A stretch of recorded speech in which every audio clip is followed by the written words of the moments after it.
usually shops at the Silk Road, and so. Oh, that makes sense. Now it's all sinking in. Yeah. Let me see if I can look for employees on Alibaba. All right, I'm on Alibaba now. Let's see. Just for fun, what's the thing I could buy?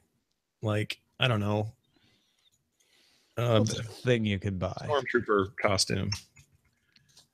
What about maid outfit? That's what I get back mostly is good selection of maid outfits.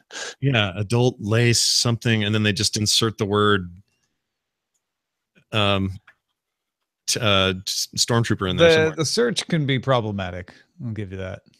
Yeah, I looked up Transformers, and all I get are large pieces of 132 kilovolt to 110 kilovolt three-phase oil immersed voltage. An actual Transformer toy. Maybe if I put Hasbro in the search. Nope, nothing. Well, the problem is their names of products can be 1,000. I mean, it's like all these words. It's all keywords. And so you could have any product and just put a popular keyword in, and it would. I can have a transforming robot block toy. Can add candy to it. Ooh, I can add candy to it. Oh, who doesn't? What kid doesn't want to have a transformer that turns into a large tour bus? Mm-hmm. It's just. Yep. Oh, they have Super Wings. You remember Super Wings, that South Korean cartoon? I'm Jet. Oh, they're selling Amiibo NFC tags. That's some of this stuff is just skeezy. Can you believe how close Nerdtacular is, Scott? Dude, it's a week and a half. I'm losing my mind. I'm sorry. No, it's fine. It's going to be great. It's always about this much before it. I start to get a little nuts. Do you ever play that Pixie song in the background just to get things going? No, Gigantic. Did my I play a lot of crooner music. It calms me down. Fly me to the moon. That kind of thing. Yeah, like that. Yeah. Totally that. Let me prepare for Nerdtacular. Would you consider Bobby Darin crooner or no? I don't know. Darin could do some crooner, but he also was a pop singer. He did Somewhere Beyond the Sea. Oh, I like that song. Somewhere. He wasn't the only one who did it. Back then, everybody did everything. They literally did. They also polished their own shoes, drove their own cars, built their own healthcare. Raise their own leeching worms. Yep. I need control. Do you now? Do you need control? I don't need deserve control. Yes, you do. There you go. You got it. All right, here we go. You guys ready? I'm so good. Hiding. I guess you didn't ask me if I was good. I am ready. You evaded the question like a true something or other. All right, here we go. Daily Tech News Show is powered by you, the audience. You're the only one who has influence over this show. To find out more, head to patreon.com/DTNS. This is the Daily Tech News for Wednesday, June 21st, 2017. I'm Tom Merritt. Joining me on Wednesday, Scott Johnson in the house, getting ready to put a layer of tech frosting on that tech cake you've been preparing for. They all have to bring the tech cake, though, right? We're not providing both cake and frosting. Are we in charge? I like to feel like their minds are the tech cake, and the frosting we're providing is the understanding of technology. Well, this is a very unique... It's not a strained metaphor in any way.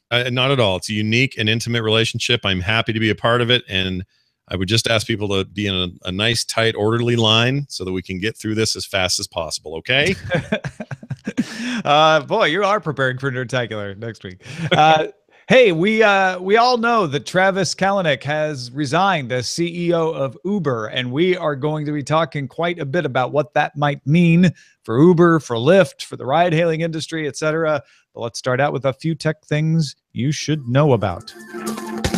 Snapchat added Snap Map, a way to share location with friends on Android and iOS, starting now. Location sharing is off by default, so don't worry. They're not going to start sharing your location without your permission. Even after you share it with your selected friends, you can turn it off anytime, or it'll go off automatically after a few hours of not using Snapchat. Yeah, you can tell they're being a little careful with that. That's probably good. Happy to support them in that mode. Toshiba has selected a group of Japanese companies backed by the Japanese government to buy its chip business. That's right, Toshiba chips. They're tasty, tasty. It hopes to reach a formal agreement by next Wednesday. However, Western Digital, a minority owner of Toshiba, is suing for the right to approve any deal that goes through. Solid state goodness. Yeah, this has been a long-going process because Toshiba needs to sell this to make up some debt, and Japan really likes its companies to stay in Japan, and nobody was stepping forward. Foxconn was putting together a bid. Apple was even apparently part of backing that bid, but it looks like Toshiba's trying to go with this Japanese consortium, yet Western Digital wants a little bit of a say over that. So there you go. Spotify has launched group playlists for Messenger. It lets you create playlists with friends in Facebook's Messenger, just like it says. Friends don't even need to be Spotify members to add songs to your shared playlist, but they will have to get Spotify if they want to play them back. Yeah, I for some reason, the idea of helping contribute to a playlist is neat and all, but if you can't actually hear the thing, like, what are you doing? You may as well just get on Spotify and. Well, there's several scenarios. You're going on a road trip. One of you has Spotify, but everybody wants to pick the playlist, or a party or a wedding, or, you know what I mean? Like, there could be lots of situations where you're all going to be hearing this playlist from the one person who has Spotify. That's a good point. And that is probably a primary use case for Facebook Messenger as it stands anyway. So why not add this functionality? I actually really like how Spotify is everywhere in all places, and I really wish Apple Music would do the same. Maybe I'll start using it one of these days. Who knows? Now here are some more top stories. Starting now, people can pay to send Periscope broadcasters super hearts. This is one of those new trends, paying for emoticons in services. Broadcasters in the U.S. who receive $175 worth of super hearts, it's apparently like 185,000 hearts, get designated super broadcasters, and if approved by Twitter, can cash out about 70% of the money that's left over after taxes and app store fees. It's going to be available on iOS and Android. They will eventually expand outside the US, so everybody can cash out. Users have to buy packs of coins, their in-app purchases, and then can spend the coins on 3 different kinds of super hearts. The cheapest is covered in plus signs. The middle one's bubbly and sparkly, and the one that costs the most coins explodes and has your face in the center. 99 cents worth of coins can send roughly 30 of the cheapest super hearts. Okay, I don't want to jump the gun here, but here's my thinking. Periscope, a Twitter company. Yep. Maybe they experiment here, and we get super likes coming to Twitter soon, where you pay, and they finally find their business model. You pay for likes. I mean, I don't think you're far off the mark here. I think Twitter absolutely wants to try this out and see if it's viable enough to expand it to other things on Twitter, whether it's likes or super retweets or stickers. Stick line and Kakao and others have been making bank off stickers for years. Yeah. I wouldn't be surprised to see Twitter try that if this goes well. Yeah, and then related content happening over on Twitch. This has proven to be a big moneymaker for them. Yeah. And not only that, just widely accepted by the users and by those using the services. I find it baffling that you would want to pay for icons, stickers, or little emotes or things that would make you a little cooler than the one guy who just had a base. You're happy to take their money on Twitch, aren't you? I am, I guess. I don't even know how much of that is happening there with me, because I don't know if I've got the same crowd or not, but yeah. It is one of the more interesting pieces of the internet. And if you could just go back in time and tell the people that were really prophesying the idea of micro payments and show them this, I think their minds would be blown, because this is kind of it in its most like raw primordial form. I mean, this is pretty complicated, though. I always hate something where I have to buy coins in order to buy something else. Yeah. When they disintermediate the amount I'm paying from what I'm buying. I don't know that. I mean, they have a bigger Periscope audience than a lot of people think. In fact, it's one of the pillars in Twitter's live video strategy that's being put together. I wonder how many people will really want to go to the trouble to buy coins and manage coins just so they can give super hearts. But well, and the only thing I would say on the tail end of this is that one of the reasons these work really well on Twitch and services like that is because you're dealing with kind of a star and fan base mentality. Mm-hmm. I think that's trickier to do on Twitter, or at least it feels almost separate, because you may have a big following on Twitter and people are following your tweets, liking them, retweeting and whatever, and you might be even replying a lot with people. That's the interaction model. But when it comes to live video that you're doing on Periscope, maybe it's the same as the Twitch model. Don't forget, there are people who do regular Periscopes and have a following. They may not be as big as Twitch stars, but they do exist. Yeah, it's probably enough, I guess, is my point. And we'll see how that goes long term. Former Apple SVP Scott Forstall, I remember this guy. I won't tell you why I remember him because it's kind of mean, so I'm not going to say it. Discussed the birth of the iPhone at an event at the Computer History Museum in Mountain View, California. He talked about the demonstration of the first iPhone to Singular executives. Remember them? Singular. They were around for a hot minute. He talked about the demonstration of that phone to them, and this was just weeks before the first announcement. He then addressed why they used skeuomorphism in the first design of the phone, saying it was meant to make the iOS operating system approachable and easy to use, although it wasn't called iOS then. No. This is later that skeuomorphism came in. Skeuomorphism wasn't there right from the start. Oh, really? Because I don't think so. I think it's the other way around. It was when they made the memo recording thing show reel-to-reel tapes. That's when it really started. Oh yeah, that's true. They kind of, Apple is weird this way because they've kind of done this on and off with everything. Even Mac OS back in, I don't know, the Leopard days, the calendar was supposed to look like an actual paper backed calendar and pages would turn, and they really went for that. And obviously most design and most operating systems have gone far from that and more to flat designs. I actually predict, give it year, 2 years, I predict by 2020 we're all back in on skeuomorphism, and it might have something to do with AR adoption. What Forstall particularly was addressing here was people criticizing that skeuomorphism that he brought to iOS, that as soon as he left Apple, immediately was ripped out. Yeah, that's true. They got rid of it right quick. But anyway, that's cool that he's talking. I thought there was a big falling out with him and Apple, and at the time there was. Yeah, so I guess it's nice that he can go to a conference and not It's the first time he's made any public statements since he left Apple almost 5 years ago. And when I say he left, I mean, he didn't want to leave. He was pretty much asked to leave by all accounts. He's been doing other kinds of things, funding Broadway plays apparently and stuff. So, so he's doing fine. But yeah, it was interesting that they had some engineers who had worked on the original iPhone come out on stage first, then they all left, then Forstall came out. Now, that could be because he is he's a high level guy and you want to give him all the focus when he comes out. And good of him to be, at this sort of 10-year anniversary of the iPhone, that he was willing to come out and chat with folks. Yeah, I just remember very specifically the 07 announcement video that they did, which, white background, various people talking about the product that were all bigwigs at Apple. And then his section was all about how the phone actually worked, how to use voicemail, how to use calling. And I just remember that seeming so crazy at the time. Like I didn't actually think that what they were talking about was going to happen. And it was a big deal. So I think to hear from the voices of those who were there, just like I'd want to hear from the original Macintosh team or the guys that were all working at Xerox back when they got kind of a mouse interface working, like that stuff's so interesting to me.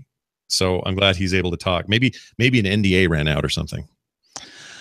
I don't, maybe it could be. I think it's probably more likely that the Computer Museum reached out to him for the 10th anniversary and he was like, all right, fine. I'll limit, as long as you limit it to asking me about this, and that, I'm comfortable doing it. Yeah. XDAdevelopers.com alleges that the OnePlus 5 review unit that they and others got manipulates benchmark results and that such benchmarks should not be trusted. The method of manipulation is different this time than the cheating that was discovered in the OnePlus 3T, but it's starting to become a pattern of behavior from OnePlus. There's a lot of good information on XDA developers about who at OnePlus is cooperating with them on this and who's pointing out, well, it may be some developers doing something with the code. So it's not all of OnePlus that's trying to game the system, but the sad effect is the past two phones from OnePlus have gamed the benchmark system.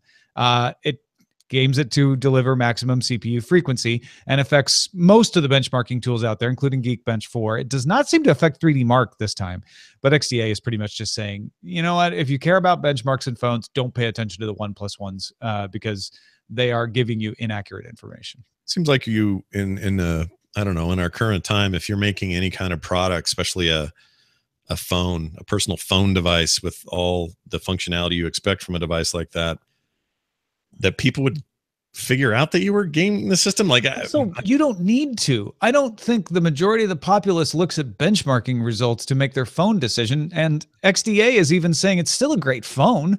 In fact, the big negative is that they tried to game the system and it leaves a bad taste in your mouth.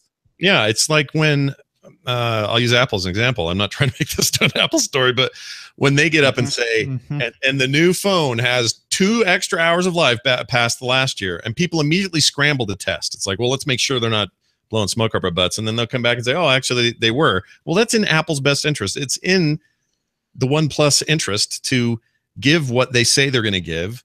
Otherwise, someone's going to find out. It's too easy to find out now. Nobody's going to just ignore it or not be smart enough to look deep into these phones. The whole reason they're getting review units is to put them through every possible pace. Yeah. I just think that's a weird thing. You know, Gauchum says people pay attention to reviewers who look at benchmarks, but even reviewers, they don't judge the majority of the review based on the benchmarks. That's just one piece of the puzzle. So maybe it gives you a little added advantage, but you almost always get caught. Every time this happens, people generally get caught pretty quickly, and it actually backfires on you. So I don't know why anyone, I'm not going to tar the entire company because it sounds like there's left hand not knowing what the right hand's doing here, but I don't know why anyone would think this is a good idea. Yeah. I mean, don't forget Sony put some weird stuff on discs back in the day. Rootkits. Yeah, rootkits. And there's the hand not knowing what the other hand was doing. Sega in the news. I know it's like the 90s all up in here. Sega announced a line of games called Sega Forever. I've already downloaded this. I've been messing with it. This brings classic titles to Android and iOS for free. Now, when I say that, there's a caveat. They are all ad supported. Users can pay $1.99 to turn off those ads, which is nice. The games feature cloud saves, Bluetooth controller support, and online leaderboards. Launch titles coming Thursday include an update to the previously available Sonic the Hedgehog, Altered Beast, Kid Chameleon, and Phantasy Star 2. New titles would come out every 2 weeks. The idea is that eventually you could, in theory, own every classic game Sega ever made, and possibly some third-party titles they make a license deal with to get them out there. It's a little janky right now. Just a quick review from me. The payout to buy Sonic the Hedgehog so it would just work didn't work for me. Ads were still showing even after it confirmed that I'd paid. Others are reporting similar things. So there's some issues right up front, but if you are a big fan of the classic Sega catalog, it's probably good news for you. And, and just getting started, right? I guess the only disappointment I had, and this is probably only me that thought this, is when I first saw the headline, I'm like, oh, they're doing what Atari did, where you can buy the Atari app and either buy individual titles or you can just buy out the whole collection. Whereas this is a bunch of individual apps. You're going to have a different app for every game. And granted, you can put them all in a folder and it's pretty much the same thing. But I would have preferred with these retro games that you just give me everything at once. Yeah. Give me the arcade and then let me go into the arcade and decide what I want to play. That's and you don't even have to do what Atari did with the $9.99 get you everything, but that's kind of cool. Yeah, there's a theory floating around, and they haven't confirmed this exactly. They've just said Sega back catalog, but in theory, this could go all the way up to Dreamcast releases, and that's really interesting. Yeah, if it ends up being controller supported version of the original Soul Calibur or something, people are going to lose their minds. That's a great game and should perform great on modern hardware. So if that's what they're going to do long term, that's really exciting, and it's kind of weird new life for Sega, but a little kludgy how they're making you do it. I think the arcade way is a better way to go.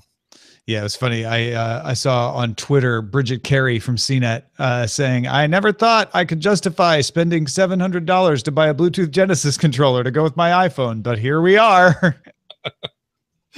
Nice. I can confirm, by the way, it works with what I played of the Sonic game and Comic Zone, I think I played.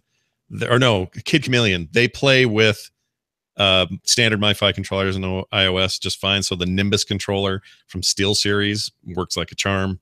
So if you've already got some sort of dual stick style controller for your mobile device, you're probably going to be just fine using that. Yeah, and even though the titles are supposed to launch Thursday, it sounds like they're already out. So go track them down. Correct. Finally, Twitch announced it will exclusively stream some of Blizzard's biggest tournaments, Hearthstone, Heroes of the Storm, all that kind of stuff, through 2018. And from June 20th through August 10th, Blizzard is giving Twitch Prime members free in-game items. You'll get some Hearthstone stuff, you'll get some Heroes of the Storm stuff, and a golden loot box in Overwatch. So it's a huge deal. It means good things for people who like to get their content on Twitch. I think fans are very excited about this. And also free stuff is cool. The one thing I think they're just confusing about in their marketing for this is that a Twitch Prime membership is a Amazon Prime membership. So if you have Amazon Prime, you have Twitch Prime, and you may not even know that. Some people do.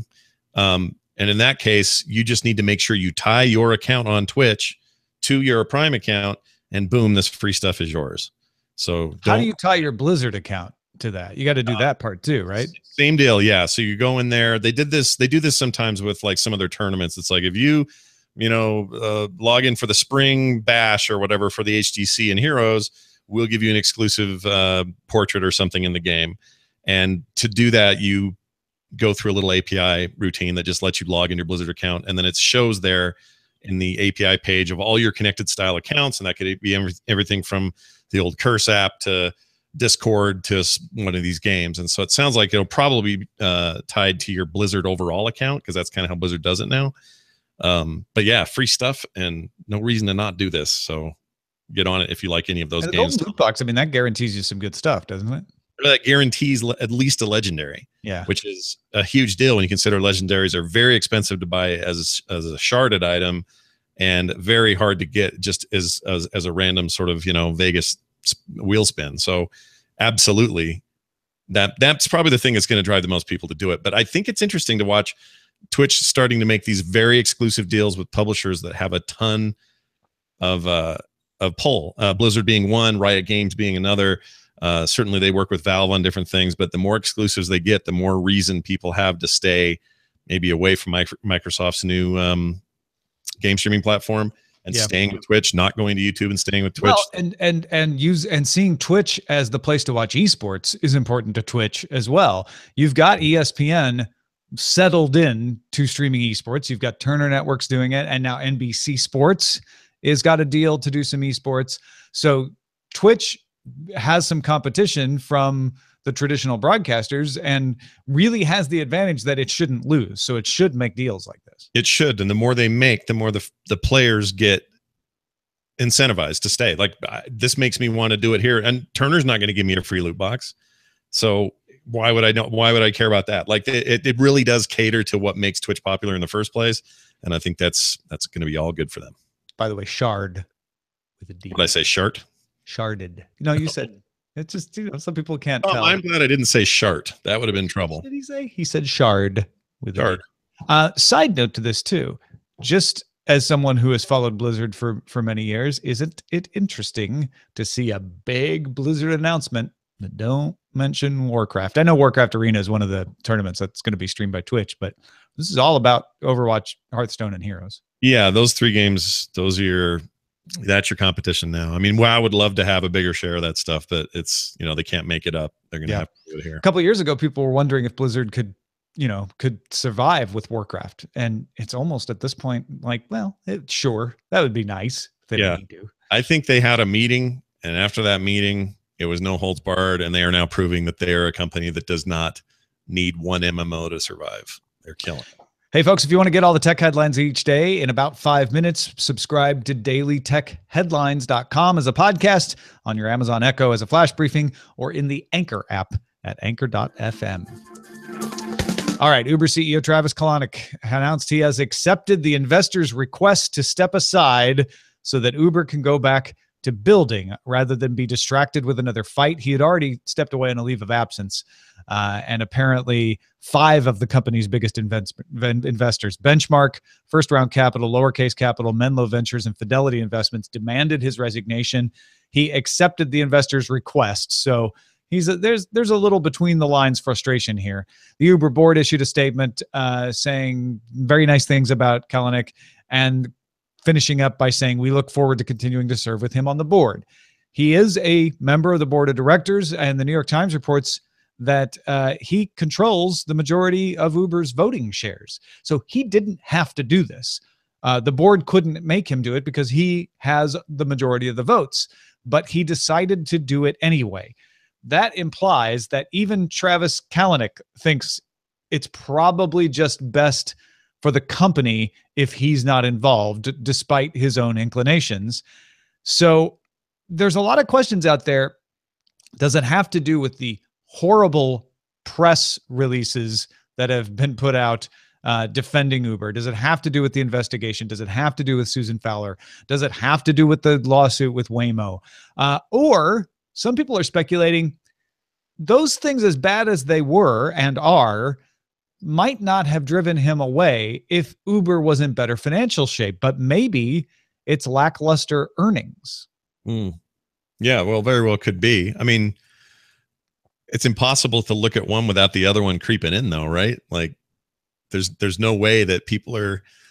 It's certainly all of it together, right? But yeah. I think what folks are saying is, look, we all are paying attention to the controversies. If those controversies hadn't happened and they had bad earnings, you might still see Travis being nudged towards the door. Oh, interesting. Yeah, I guess so. I mean, it's interesting, by the way, the total side note that has nothing to do with that particular statement, but I just noticed his Wikipedia page refers to him as the former CEO of already. Yeah, they're quick. Somebody was Johnny on the spot with that, but it's funny. You don't hear these kinds of. We talked about this a bit on TMS this morning with you. You don't hear this kind of stuff ever coming out of Lyft, and I don't even mean like when there's a poor performing month or quarter. There's not talk of, well, it needs to be a shakeup at Lyft, or too bad this is going on at Lyft. I mean, the worst thing Lyft seemed to have ever done was put mustaches on their cars, and those are gone now. So I clearly there's a difference between the. Well, it may be that Lyft has spent its money more wisely. Remember, what Lyft is doing is partnering with companies, partnering with General Motors, taking an investment from General Motors, partnering with Waymo, not being sued by Waymo, not spending a lot of money on fighting lawsuits inside your own company as well as in metro areas all around the world. They're not spending a lot of money on research and development and trying to hire a bunch of people away from Carnegie Mellon.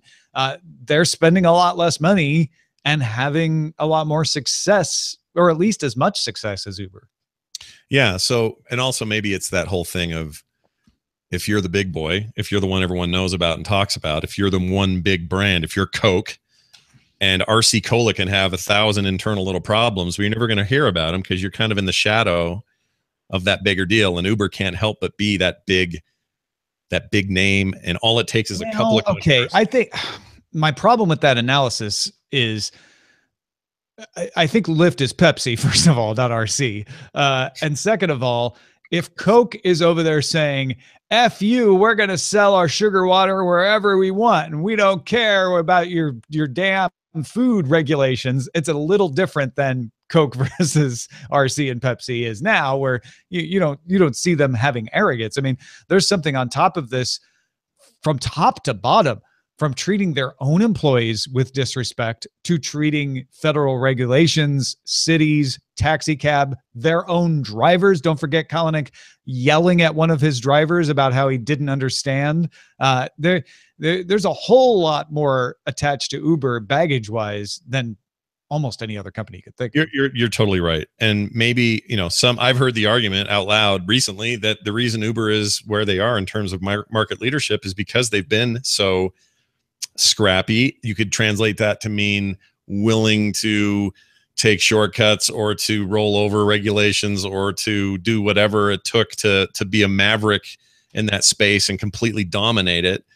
And I feel like we're just at that stage where that is now biting them in the butt. You can't do that forever. You might be able to do that as a scrappy startup, but you can't do it for years and years and years. I wonder, when I look at the success of Lyft, when I look at the success of Grab Taxi and Ola and all these other ride-hailing companies around the world, did they need to do it? I mean, Uber likes to say that that's how they succeeded because they were rough and tumble. And in some respects, I think that probably did give them a huge advantage. but did they need to do it? Mm. Did they have to be that way to succeed? Yeah. Is it because Uber was that way that Lyft can be nicer? Is the question. I don't know that that's true. Yeah, I think you're probably right. I mean, they were certainly on to something. Nobody questions that. It's just an issue of whether they could have done this a little, I don't know, with a softer touch. And yeah. And Lyft is maybe benefiting by seeing that and doing their own thing and doing it the way they want, happens to also align with the way people think you should run a company like that. So I mean, there's plenty of arguments to be made for why or why not Lyft is benefiting by being in the sort of the backdraft of this other company. But that may change now. You know, this may be a huge thing for Lyft. Lyft can just kind of quietly off to the side say, well, we're just going to keep growing and partnering and focusing and doing the things that are kind of the opposite of the problems you're having over here with them. And maybe Lyft becomes the household name and Uber not as much. Tinas in Cape Town wrote us a nice letter saying it's not often one can write in a response before the show, but hi, Tom, Scott, and Roger. Some thoughts on the exodus at Uber. Can we all agree that Uber's not a startup?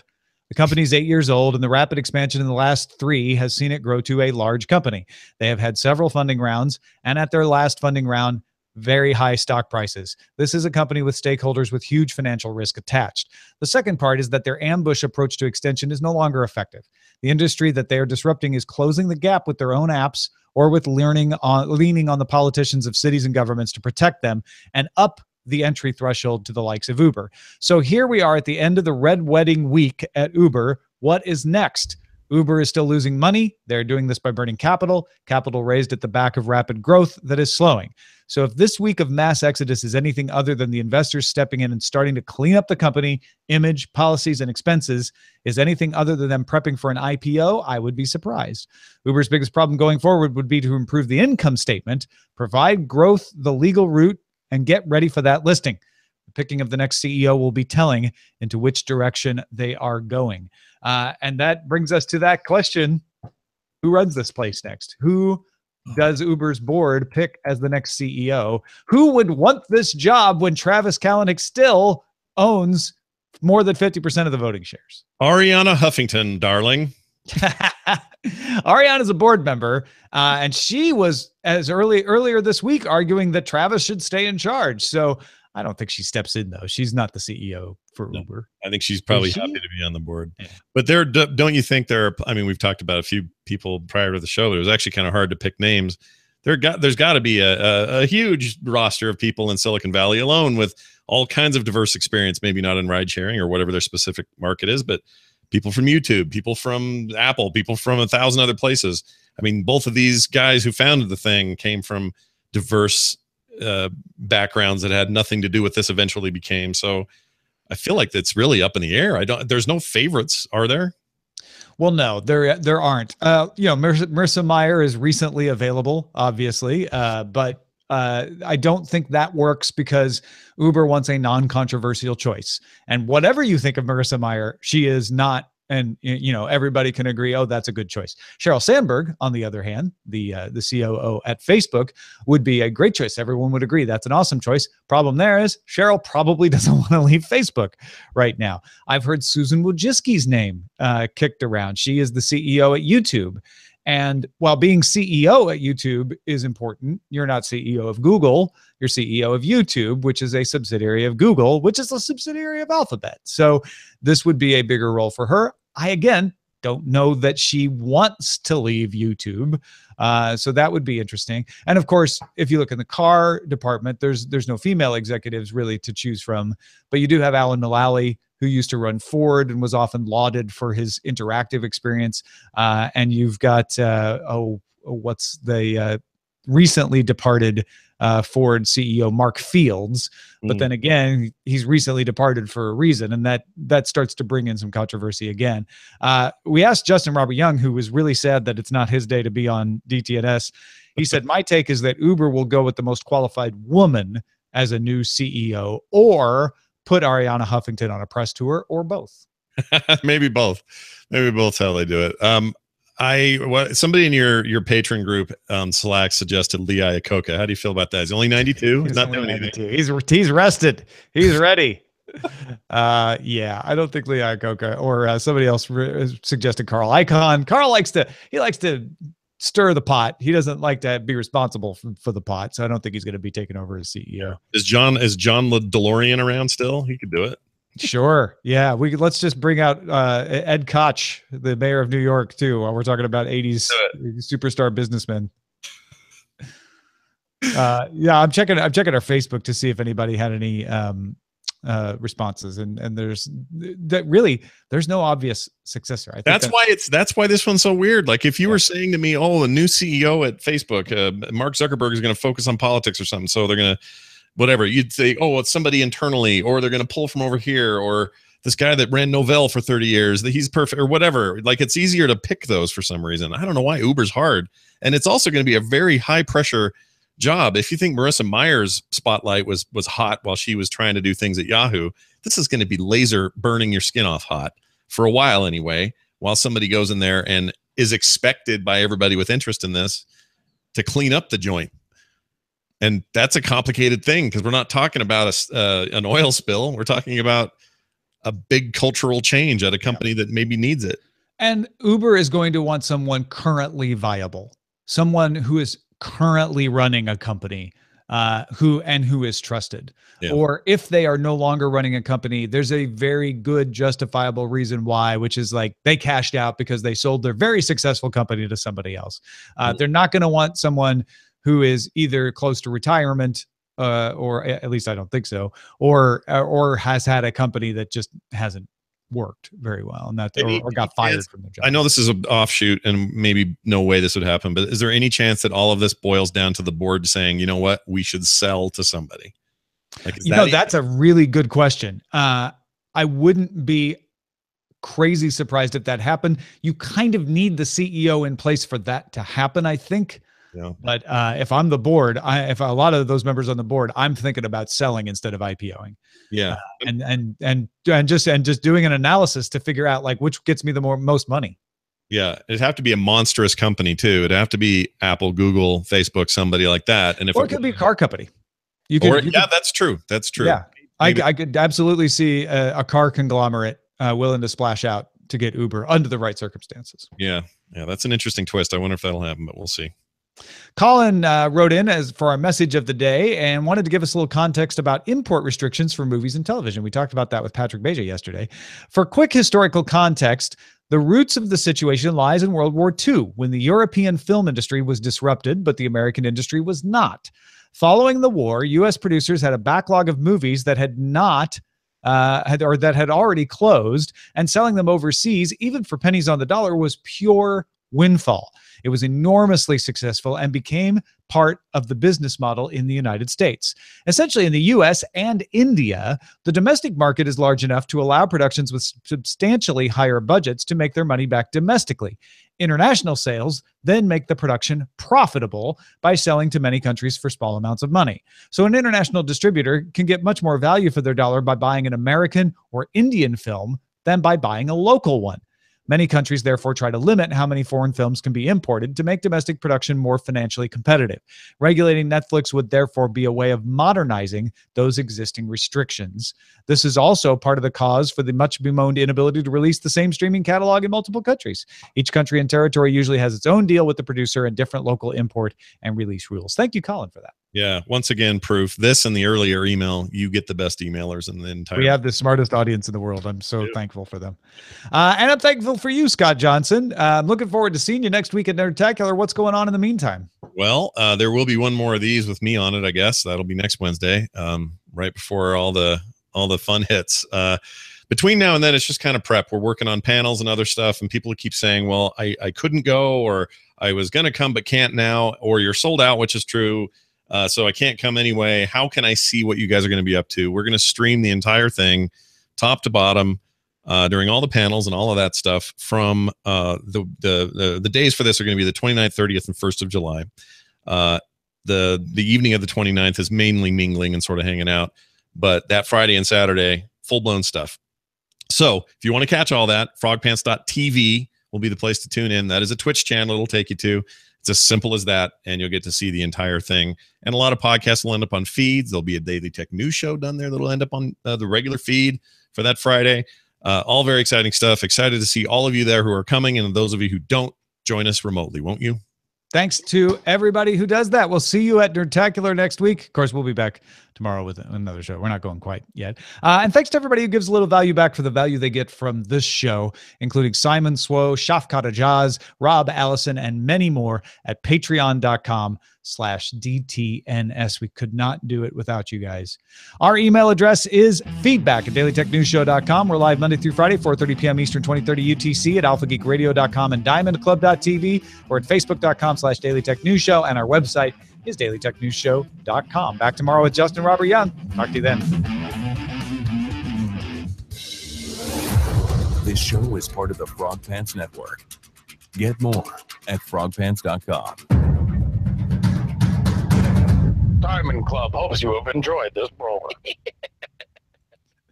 All right. So, Steve, I submitted this as a title, but I saw him do it in the chat room just now. Opens Uber app, selects new CEO. No CEOs currently in your area. No CEOs currently in your area is not bad as a shortened one. Yeah. Actually make that work. That could work. Can you hear me? Well, yes, we can. Oh, awesome. I don't know. It's 50-50. Sometimes it works, sometimes it doesn't. Colonic Uber ousted. $,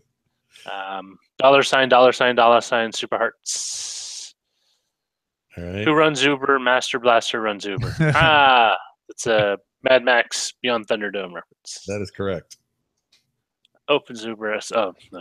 Toshiba's chips go well with salsa. Western Digital has a Toshiba chip on its shoulder. Periscope coins super hearts. Sega does when Nintendo don't on mobile. That's from the old Sega ads from the early 90s, late 80s. Lyft is Pepsi, not RC. I don't think there's a line between R and C, is there? RC Cola. Me and my RC. It always tasted like watered down diet soda to me. What's good enough for other folks ain't good enough for me. Colonic is lifted out of Uber. Uber's Travis Free. His name's yeah. Colonic, like Travis Free, like travesty. Uber's Travis Free. Right? Maybe. Hey, that one's rising. No CEOs currently in your area. Is it number? I'm pretty much settled on that one. I'm still curious what else is in here, but I agree. That one's really good. Sega ND Life. Blizzard Shards on Twitch. Sharded. Something like that. Biting him in the butt. Bite Travis. Bye, Travis. Bye, Felicia. Bye, Travis. Bye, Travis. Uber Greyball is your CEO. No, because the gray ball thing. Oh, I forgot about that We reference. didn't talk about gray ball, but that was one of the many controversies. But you forget that gray ball happened since January. Like that whole revelation has happened alongside all of this other stuff. It's just a mountain.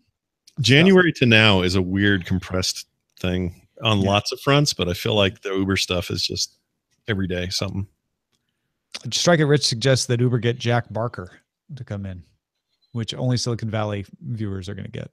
But Jack Barker? Yeah, he's one of the from the characters on show. Silicon. Yeah, I still haven't seen a single episode of that show. Oh, you got to watch this week's episode had the pineapple all over it. Oh, yeah, I heard about it. Yeah. Well, I got to just sit down and watch the damn thing.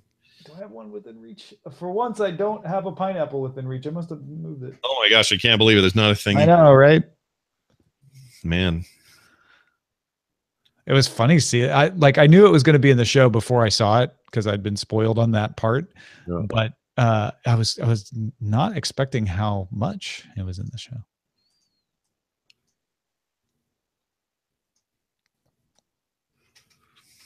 I don't know if it was properly used. They kind of kept it vague. It seemed likely though, from what I could tell. I didn't know the other half of the founding dudes of of Uber. It was Kalachnik and Stumble Upon's Garrett Camp. And I didn't know that he was a Stumble Upon guy.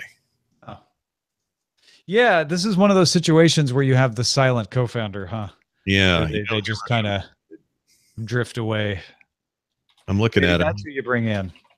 There's a picture of him here. He's just sort of chilling. He's currently founder of XPA, formerly founder and chairman at Uber, founder and chairman at Stumble Upon. He is worth. Sounds like he doesn't relish the CEO role. He doesn't have a lot of CEO stuff in there. He's worth 6.9 billion. I think he did all right. Yeah, he's not crying then. Yeah, he's fine. Although I don't know. There's plenty out there that says money doesn't make you happy. So maybe he's the least happy person on this page. I don't know. I'll bet Kalachnik, or whatever his name is. Kalanick is I'll bet he's got an interesting story. Like at some point I want some documentary about Uber. Whenever big corporate controversies like Enron or anything else happen, I love whatever comes out of the documentary scene from it. It's always interesting to me, and I hate waiting for it. Travis Kalanick was born in a small brick house in the middle. 76. Yeah. When he was young, he started sharing his big wheels with other. He'd make kids yell if there was a wagon nearby. He would charge them pogs to use his big wheel. He would also take Pokemon cards if he had. Oh man, he's worth 0.3 or 0.2 billion less than Uber itself is worth. So that co-founder guy did real good.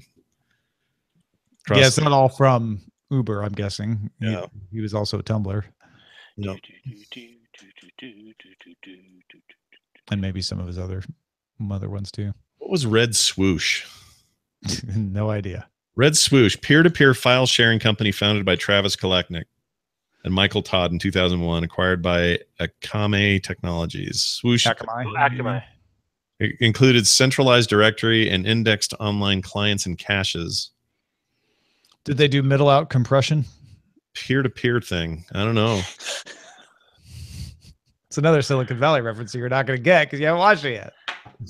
I don't get it. I don't get it, Tom. Akamai Technologies. Oh, Akamai. Back when they're still kind of at the top. Yeah, I was going to say. There's no back when.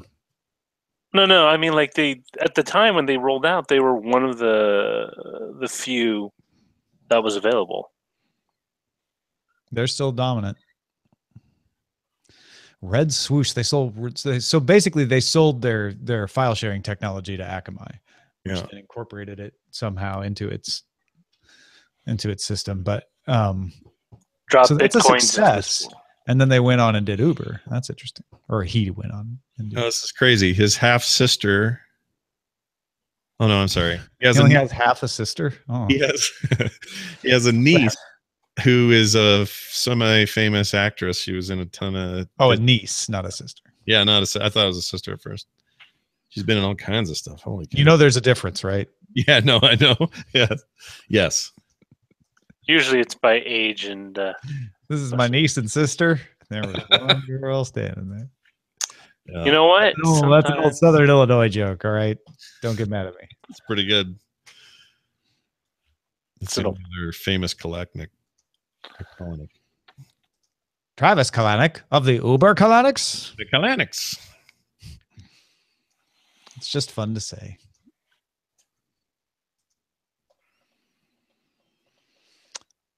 A lot of people are taking this as the death of Silicon Valley hubris, of the bro culture and all of that. Of, you can't just move fast and break things. You have to actually be responsible for your actions. Oh, rough year for him. In May, his mother died in a boating accident. Yeah, no, we talked about that on the show. That is the original reason for his leave of absence, and I think it's a legitimate one. Was that the funeral was last Friday? I missed that. It just could be very much the growing pains of an industry. I'm sure when the rail barons first came out, they were I don't know what a broy culture back in the mid 1800s looked like. What is a 20? What is a 19th century bro? Do they all wear like similar top hats and just go around? I think in the 19th century that might have just been called being a white man. I don't know. Yeah.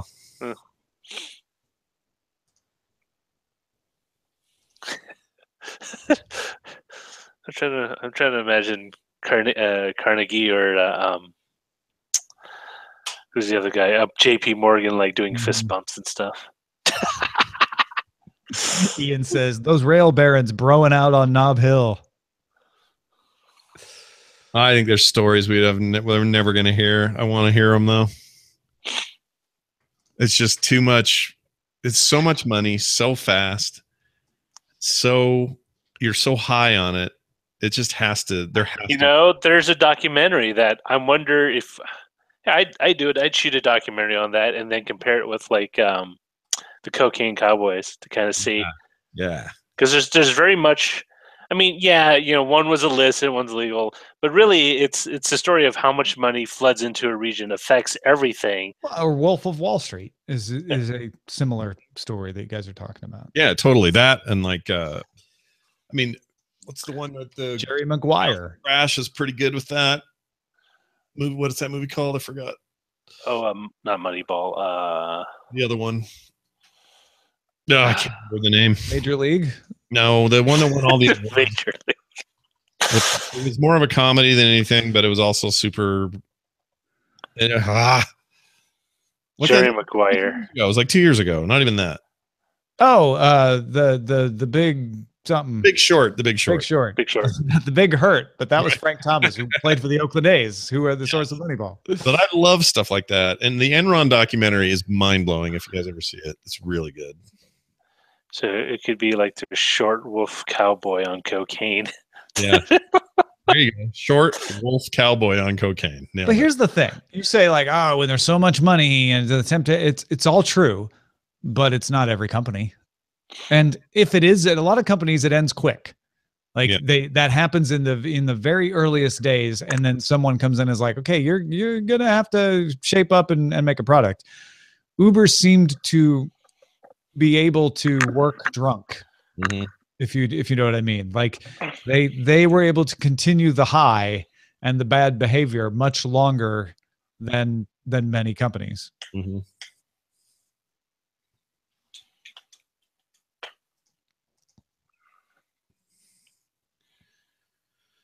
It's not a tech thing either, because that exists in a multitude of definitely programs. It's just tech these days because tech tends to be the more successful companies, but it's any company that's successful like that. Yeah, no, I think that's a fair way to put it. OneDrive. I don't need to upstate OneDrive. OneDrive to rule them all. OneDrive. No, it just pinged me with an update. Update OneDrive. It's like I don't use OneDrive on OS 10. I use it in Windows. Well, folks, thanks for watching. And Justin Robert Young, I'm sure will have something to say about this, even if it's just in the post show tomorrow. So check back with us then. Meanwhile, I'll be watching Storm's beard on Twitter at Paul and Storm, getting ready to see it in person at Nerdtacular. Wow.